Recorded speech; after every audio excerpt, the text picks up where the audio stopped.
Good evening and welcome to Exit Theater Presents.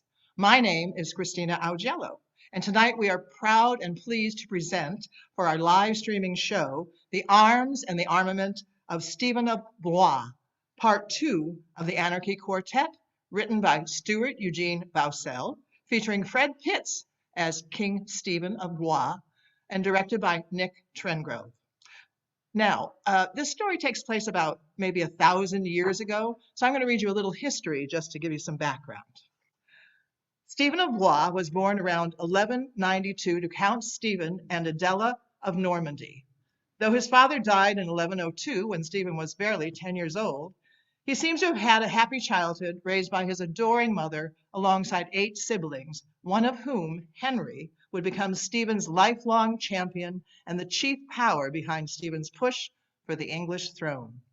A legitimate grandson of William the Conqueror, Stephen was the chief rival of his cousin, the Empress Matilda, who claimed the throne of England following the death of her father, Henry I.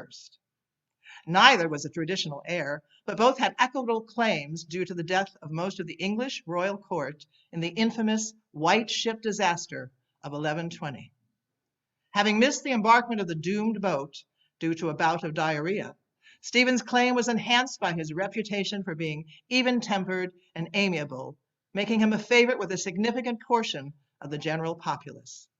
He had also married his own Matilda, the Countess of Boulogne, at the time considered one of the wealthiest women in Europe, and backed by his brother, now the Bishop of Winchester. The trio spent 16 years battling the Empress for control of England during a period of civil war known as the Anarchy. By 1152, the war had been decided in Stephen's favor, and he was also lobbying the church to crown his son Eustace as the rightful heir when suddenly the Countess of Boulogne took ill and died.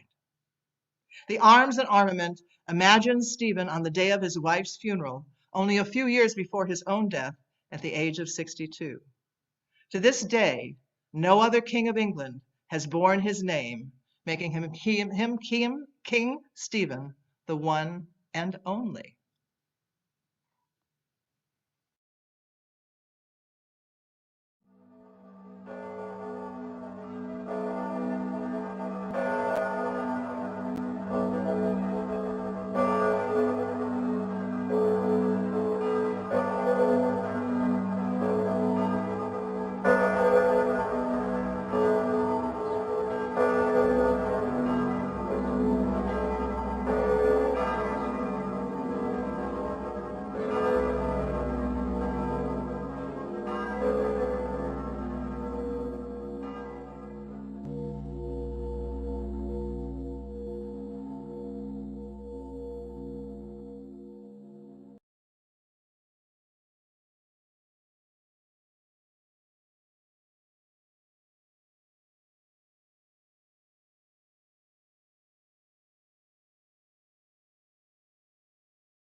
I'm sorry, no, I shouldn't make this your concern, but it's either talk to you or talk to them.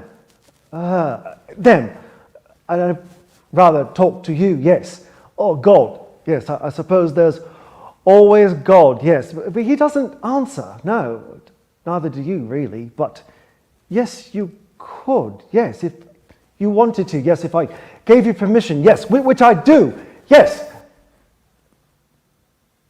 So, would you, for the moment, will you?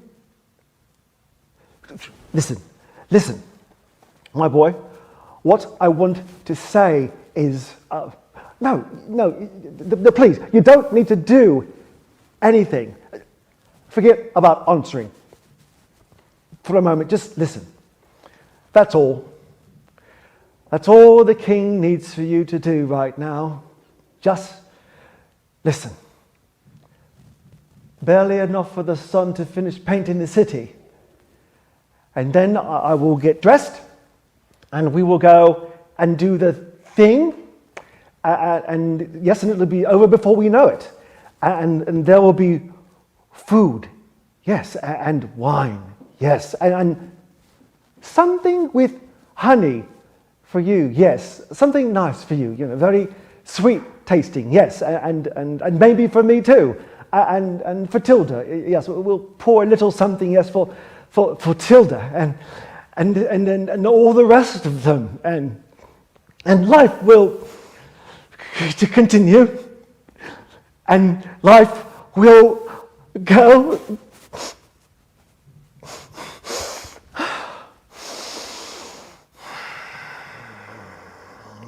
Sorry to let you see me like this. Sorry to frighten you. Do I? Do I frighten you? I do, don't I? I do frighten you. God. Tilda says, I don't frighten the flies gathering around the gelding's arsehole, but good God, you look so terrified just now. So what does that make you? That makes you a fly. Do you like that? Do you like being a fly? Because that's what you are. Little fly.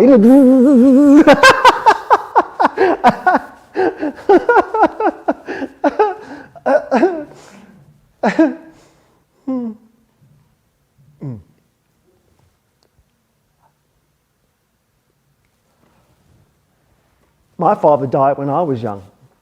Did you know? Yes, I was barely older than you.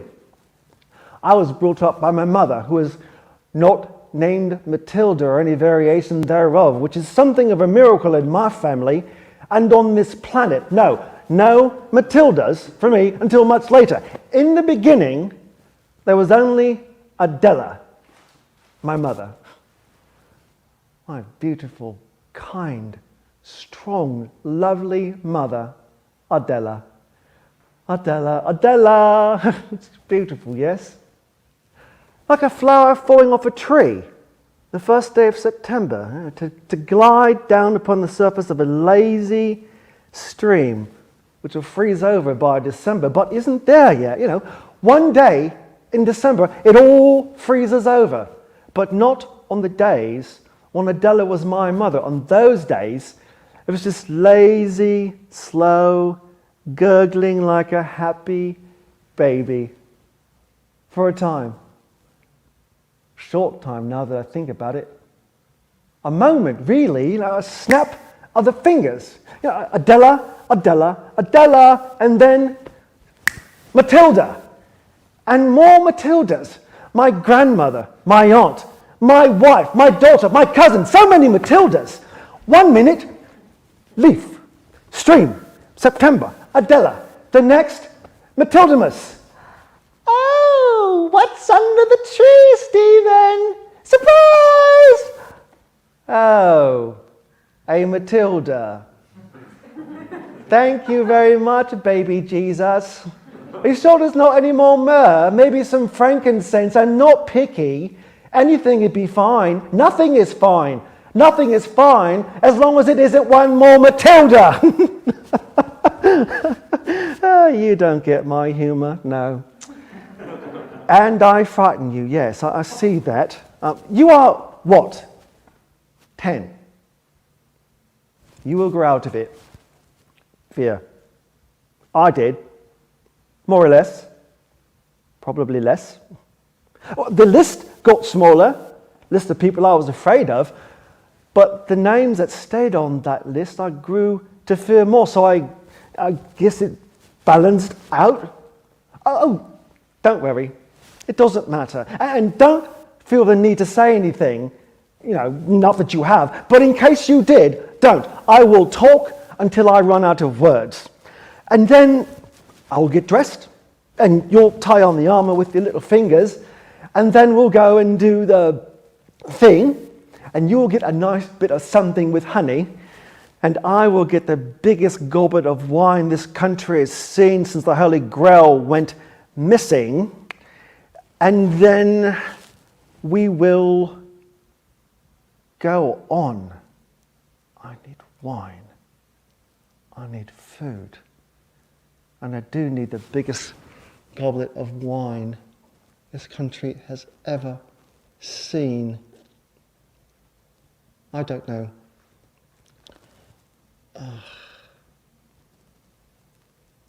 You know, what's in a name?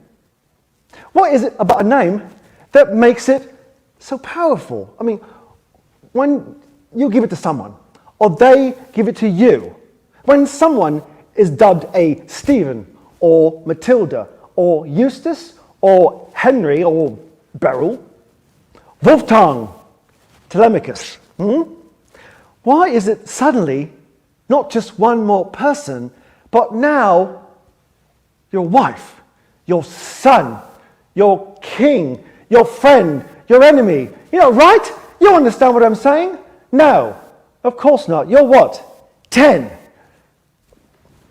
My boy, think on it. If Adela is a flower, then Matilda is a rock. Either one you land on, cling to, build your fortress upon, and the other you try very hard not to get hit by when it's launched at you repeatedly by God, I suppose, the world, destiny, fate, chance, your uncle, your brother, God. Probably should have just stopped there. The point is, it's not a very alluring name, Matilda. Neither is Adela, for that matter. But beautiful, yes, but it's delicate after all. You know, a flower falling from a tree onto a stream in September. But my mistress's name, quite the opposite. Dammit. Perfect for screaming in flagrante, or when you need something. If only I could have married her. Can you imagine what this place would have been like? Dammit, the ambassadors are boring me. Come do that thing you do when you make everyone smile. Dammit, the ambassadors have left. Come do that thing you do when you make me smile. Dammit, my heart is broken and my will is gone. No, leave the cup. Bring the whole flagon. Dammit, something for our little friend here. You know, something with nuts and honey. Yeah, you see, I see you. Even though I frighten you, I see that smile. You are not hopeless. Neither am I. Dammit, come, sit with me and our little friend. Let's smile when he smiles. Let's all smile together and be happy while we can. We are not hopeless. Though it is December, though actually it's May, really, which is good. You know, it's soft ground, easier to dig a grave, and the flowers are blooming, you know, flowers in the trees, and the wind is soft. And you are reminded that life goes.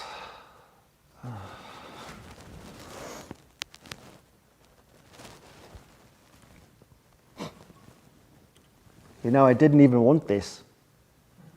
They wanted it. Wanted it for me, I suppose. Wanted it through me, really. Tilda. And my brother, Henry, Bishop of Winchester. You know him. Fat, and yet somehow still handsome, yes? Stupid, and yet somehow still smarter than most, smarter than the king, yes? Evil, and yet somehow still chatting with God on the regular, yes, him. Well, he's the one you can thank for all this. He's the one who said it was for the good of the country and that it would provide stability and preserve order, and is therefore the will of God himself. Never mind that you swore to our uncle and his daughter, the other Matilda. This is what we will be doing. Thank you very much. Now shut up, Stephen, and go spend your wife's money on an army, because we both know, as in I, Henry, and she, Tilda, that you married her for the cash. So never mind you swore an oath to the dead king and his daughter. Never mind that you swore this in front of God himself. Never mind that God does not exactly forget these things. Let Henry deal with God. You go raise an army. And that tells you everything you need to know about Adela's other son. And this one. Why is it that the harder I try to be what everyone needs me to be, the worse I am at being what anyone needs me to be? I think I tried to protest. I remember that I did. I think I said, I will burn in hell for this, Henry. Yes, I remember that. And then, worry not, brother. I'll burn for the both of us, said he.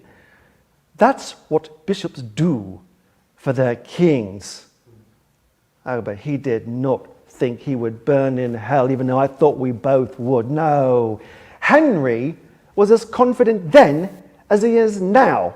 And he was convinced that God was on our side, even if I didn't believe it. I mean, he kept pointing to things and calling them signs. Do you see that flower fall? That's God telling you to be king. Oh. Do you hear that bird sing? That is God saying that if the dead king's daughter takes the throne, he shall be very angry. No Matilda for England, when England can have a Stephen. Do you see that rainbow? Why, that's God painting in the sky the gateway to your future glory as king. It got so that every moment of my life was a stone laid down in that road, and King Arthur wasn't as destined for the Holy Grail as I was for the throne of England. Never mind that the heir had already been named. If God hadn't wanted me for England, he wouldn't have cleared the way, would he? I mean, it is true, after all, I did miss the whole white ship thing, which very much cleared the way. So who was I to argue with Henry? I mean, after all, God had saved me. Yes, but, although God did it quite mysteriously, but then again, that is his way. I mean, I've been told, so have we all, God works in mysterious ways. So mysterious that sometimes they seem like an afterthought or an accident. Certainly, humbler fates have accomplished greater feats for lesser men, but still, to have missed drowning because you were taking a shit seems a little too accidental for me, but what do I know? I mean, I am not a bishop. You didn't know? But how? I mean, it's hardly a secret. Well, yes, of course, but you are 10. You are a page, which means you're at least 6. And if you are at least 6, then you have been at supper and you have heard the songs, all 1, 2, 20 of them that were floating around there for a while. More popular than the King Arthur ones. Tilda is very much a fan of the one they wait till after pudding to sing. Good King Stephen missed the boat because he was a shitting. Everyone's dead but Stephen floats. Something, knitting. No. Quitting. No. Maybe shitting again? I don't know. I'm always quite drunk by the time that one rolls around. It helps me fake the laughter, which Henry encourages me to do. He says it's part of the reason why I'm so popular with the people, especially compared to my rival. I mean, Matilda is very much a sourpuss. And it's important to be popular, right? So, I sing along with the songs, as do my sons, and so does Henry. loudly. Then my wife did, very loudly. Probably still. Anyway, yes, I was not feeling well. No, so everyone was getting on the boat and I was busy not getting on the boat. And then the boat launched and then it hit a rock and then they were drowning. And really, you didn't know all this? I mean, it's not like it getting around. I mean, it's practically announced every night by the town crier. Stephen of Blois takes a dump. Missed the spectacular massacre of entire royal family. Truly, you didn't know this. I mean, yes, it all happened much before you were born, but it's not like much else has happened since then. No? Well, now you know. That is how your king became your king, because God stepped in, gave him the shits, and then the crown of England. And I watched it all. I mean, I even tried to help, but they wouldn't let me. Henry wouldn't let me. As I ran for a coracle to launch out and try to rescue any of them, I was stopped by my brother. His hand on my arm, his grip, a suffocation. But don't you see that they're drowning, Henry? I remember that. I said that. And then, I do indeed, Stephen. His voice was as calm as the sea was not. All of them are drowning. All of them, but you. And I felt him write his name down on my future, the way a man must feel when the devil writes his name down for him when he signs away his soul. I mean, it's like something inside, a thing inside was pulled through the skin, just painfully, achingly so, but slowly, so slowly, like walking through mud in a bog. No, or like, you know, when you're dreaming and you walk, but you're being chased by something or someone so evil, and all you want to do is run, but you cannot seem to run. That is what it was like. That is what it was like for Adela's sons on the beach that day, watching them all drown. One son sobbing, and one son a stone whose fingers viced into my arm while the other hand just opened and closed. A phantom crown we'd spend the rest of my life trying to get and keep. Open, close, hand into fist, and then hand again on empty air, on the future, on my soul. Which is a lot to feel right after having just shat 3 times the weight of England just over the dunes, yes?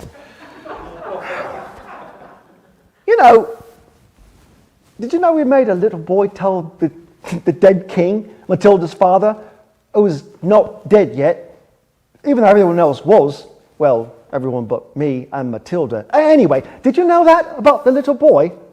No? Well, we did.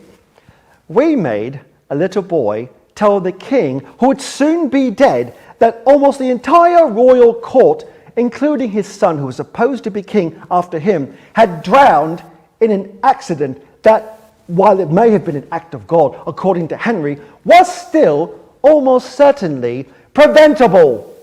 The kind of thing, you know, look back on and you think, well, if the water had been calmer, or the boat sturdier, or maybe everyone less drunk, well, then, yes, that probably didn't need to happen, but it did. And we were so frightened, so cowardly, so ashamed that we made a little boy about your age tell the king, so that just in case he lost his mind, he wouldn't hurt one of us. Well, at the very least, it was less likely. We were also not going to be, you know, within grabbing distance or close enough to be thrown out of a window. We also knew he would not hurt a little boy. Well, it was probably less likely. And right we were about that, if I remember.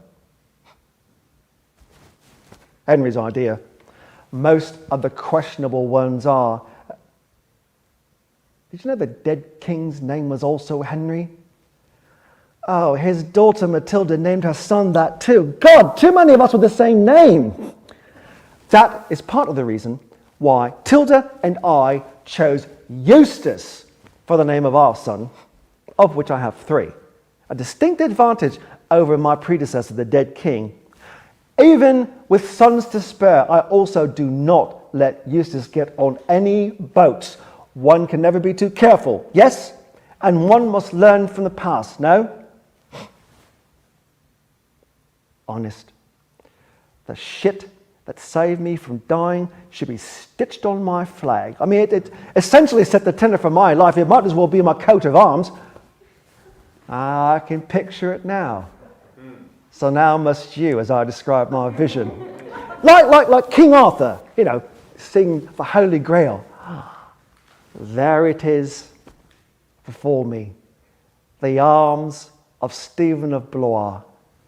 Silver field, azure sun, red lion, black swan. And between them, always, the golden crown, hovering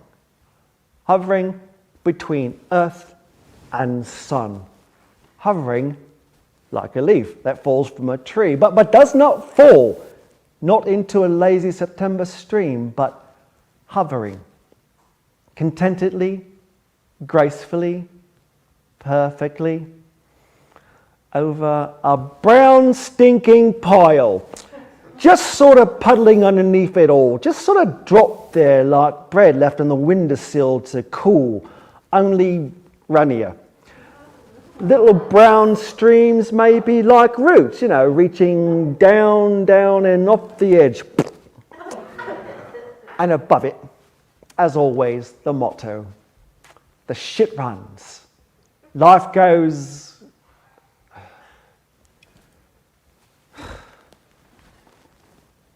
You would not believe how heavy this is. I would much prefer a helmet any day, but no, we are at peace finally.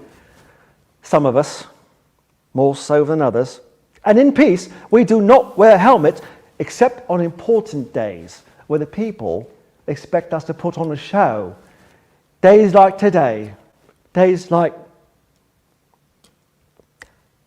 There's always more to do, yes? So, we do the thing. And then, when that's done, we get Eustace his own heavy metal hat, so that when the time comes to do the thing for Papa, Eustace can replace him and carry on until it's time for him to be buried and replaced. And then Tilda, up in heaven with Adela and the dead king and all the rest of them, can finally be at peace.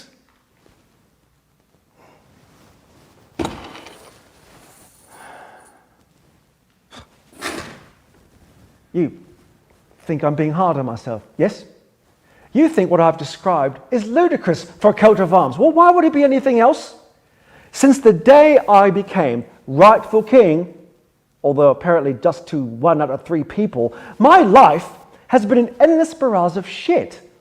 Except instead of shit, it's armies. Armies from the right, armies from the left, armies from underneath and above and anywhere else they could come from, be it the trunk containing my wardrobe, the alcove leading to the garden, my wife's left eye, the damn chamber pot, or worse, because there's always a worse, Wales. What a white ship of a country. And the latest is Matilda's husband from Normandy. The one that everyone says is so good looking, by which they mean blonde, because his nose alone could have knocked me off the throne if he just lowered his head a little bit and charged hard. But no, the bloody unicorn had to bring an army, because that's what they do. That is what they all do. And now David had to throw his sword in. David, yes, King of Scotland. We're cousins. Distantly, I think. I don't know. At this point, I assume I'm related to everyone who hates me. It's expected. still, all those armies and only captured once. The Battle of Lincoln, where Matilda got me. Well, they got me, as in she and David and all the rest of them. I mean, she never could have done it on her own. She likes to style herself as this she-wolf or whatever, but she's really both rather unimpressive and rather short. Not to mention rude, which stupid people think of as powerful, but really it's just bullying. Yes? Still, she did capture me the one time, or they did, but it was my Tilda who ultimately sprung me free with her money. There was also a trade for Robert, Matilda's half-brother, who we had captured at Winchester. But that's a rook for a king, really. Queens know how to and when to argue. So, thanks to my wife, I was back on the board and back at war, and I suppose I went on and won it, because here we are, but not her. Not Tilda anymore. You know, she wanted this for our son, Eustace. Oh, yeah, she pretends she wanted it for me, but really she wanted it for him. Oh, you know him. You've dressed him. He's the good-looking one, yes? Of the three, don't you think? Even if he takes after his Uncle Henry a little too much. And also, I think, his grandmother, Adela, who he's never met. I see her in his eyes and in his smile. Yes, there's definitely some Adela in Eustace. The other two, they're all right.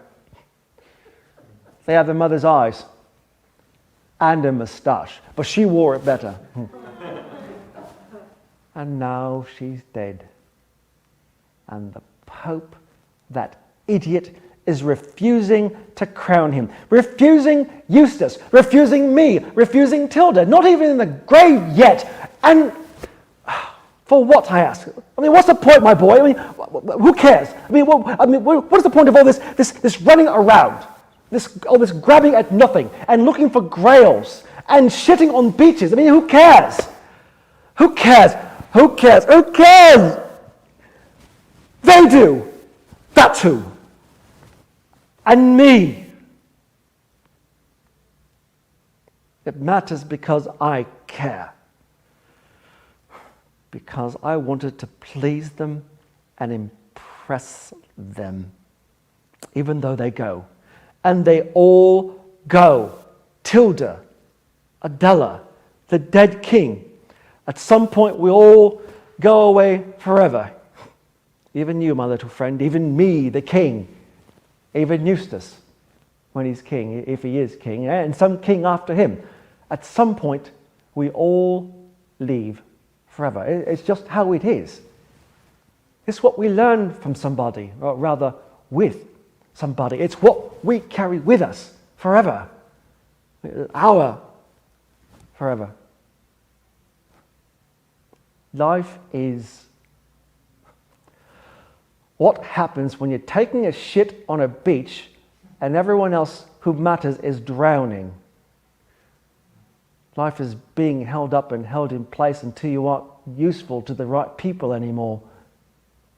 Life is outliving those people, their lives and their need for you, and waking up, 60, realizing that you have to go to this funeral, otherwise it'll look really bad. And they really don't think that much of you, do they? Life is realizing that your wife should have married your brother. Now she's lying in a slab in a church, and Henry is talking to God, trying to get them both a good seat together. And maybe you too, if you don't fuck up this last act. Life is realizing that you're actually going to miss the bitch and probably going to disappoint her and Henry and Eustace and the others, even Adela. even you, my little friend, before you finally get to drink the Grail dry. Life is realizing all that, and then realizing that life goes on. Come, put this junk on me. Tie up the ties with your little hands. Yes, we're putting all the pieces, so we better get a step on it. Sun has very much finished painting this city. And the people are no doubt gathering in their best clothes and terrible hats. So help me put this armor on, and then something sweet for you, something with nuts and honey and raisins. Now I see the smile. Don't be afraid.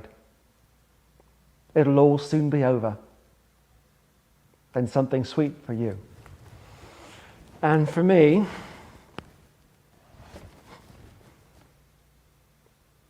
the Holy Grail